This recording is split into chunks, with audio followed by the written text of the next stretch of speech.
Christine is going to explain movies to Ben, me. I don't know why I just referred to myself in the third person. First movie. I'm referring to my notes, but there's an FBI agent. Okay. He's very tough. He's rugged. He lost his son recently, so he's sad. He's grieving. He gets information that his son was actually killed by his arch nemesis.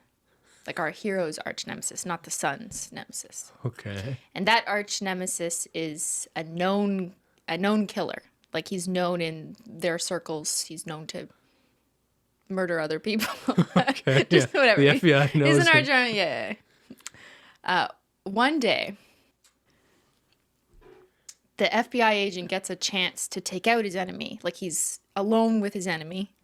And he has the opportunity that he could take to avenge his son's death and just take the guy out right then and there. But he doesn't take it.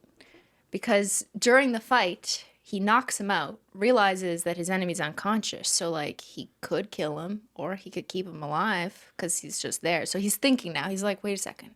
Should I kill him? He's pausing. His enemy's also not dead yet. He's just, like, chilling there. Okay. And then our hero reflects on everything that his arch nemesis has done, including murdering his son.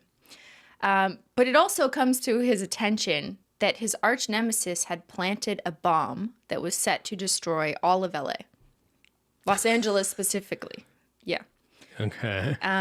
But our agent, like our hero, doesn't know where the nemesis planted the bomb. He just knows that our enemy planted a bomb that's set to go off in LA. The only people who know where the bomb is planted is the arch nemesis, who's like knocked out right now. So he could be revived and resuscitated to figure out, like, where did you plant the bomb? The way you LA? keep saying arch nemesis is like making me picture like supervillain, but we're just talking I'm about just using like that word to give cops you and like a robbers. protagonist and an antagonist. Like I could Okay. use a different word. I'm just trying not to give them Okay, a name because sure. that would spoil the movie. Okay. So the only people who know where the bomb is the guy who's knocked out on the floor and that guy's brother. So the brother of our... Where'd he come from? He's just in the story in the background. Oh, He's not a main character. Okay. But our hero knows that Does he look brother, like Nicolas Cage? well, I can't answer this question. Does the brother look like Nicolas Cage? Everyone kind of looks like Nicolas Cage is the right answer. Nobody other than Nicolas Cage looks like Nicolas Cage. Okay, we're almost done. This story. We're almost done. I'm stumped. Really?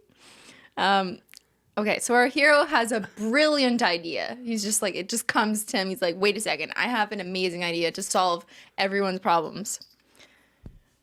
He does surgery to remove the face of one of the his people. arch nemesis who's lying on the floor so they can switch faces.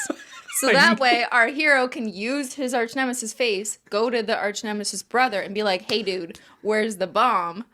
So then he can go and, save the world. I know what Smart, movie right? Yeah, it's brilliant. Who's doing the face transplant surgery? They can just do that? There's doctors. When you're rich, you have doctors just willing to, swap faces. Could we Somehow do that? the surgery goes so well that they swap faces perfectly. Yeah. Like there's no lines. Their eye sockets also match, like the person that they were supposed to become. Their eyes...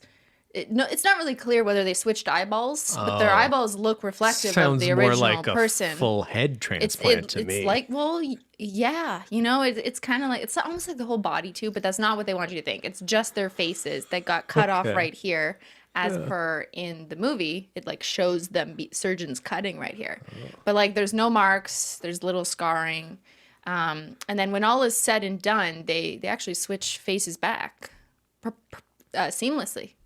Perfectly. Oh, they reversed the face replacement surgery? They do. I mean, that's at the end of the movie. What? Well, did LA blow up or? I don't think so. You don't remember that? To me, that wasn't the interesting part of the movie. Like, I was just like, the concept of switching faces to gain information and then switching right back, and there's just like zero repercussions. The surgeons are amazing. There's no recovery time. Yeah. Okay. I had a feeling you were describing Face Off for some reason, but I had no recollection of that being about a guy mad at a criminal for killing his child. To be honest, I had no idea either. The only thing I remembered about this movie and why I was like, oh, that would be a fun one to explain is the fact that they switch faces. I was getting confused because doesn't the face-off surgery happen like really early on in that movie? It felt like you were explaining a lot before you got to that part. No, but that's the backstory for why they switched faces in the first place. Yeah. What a but goofy you know what's movie. interesting and that I like totally forgot and then I kind of had to watch some of the trailer to remind myself is you're right. They spend a lot of the movie with each other's faces fighting each other. And then there's other people who don't know that they've switched faces and they like think they're on the right side. So like one of the guys is apparently trying to convince one of his buddies or friends, I can't even remember, a different character. Like, no, I'm actually Archer or whatever their names are.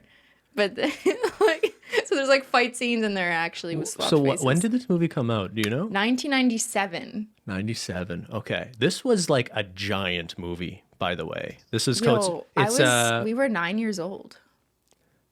Why did we watch this?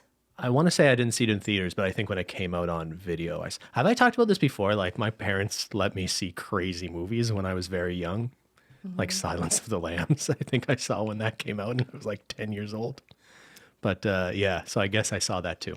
Anyway, I remember it being a really fucking big deal. And at the time, Nicolas Cage and John Travolta, right? Were like A-list, like it wasn't ridiculous to see them in action movies. Yeah. And I feel like anyone who was watching movies today will have like completely different perspectives on those two actors and the kinds of movies they do now.